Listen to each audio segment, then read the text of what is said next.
الله الرحمن الرحيم. يا علي يا عظيم يا غفور يا رحيم، أنت الرب العظيم الذي ليس كمثله شيء وهو السميع البصير.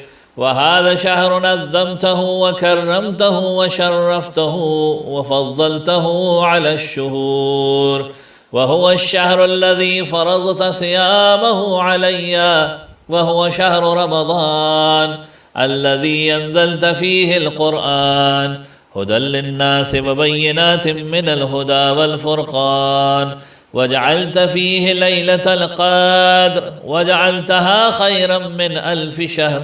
فيا ذا المن ولا يمن عليك، من علي بفكاك رقبتي من النار في من تمن عليه، وادخل الجنة برحمتك يا أرحم الراحمين.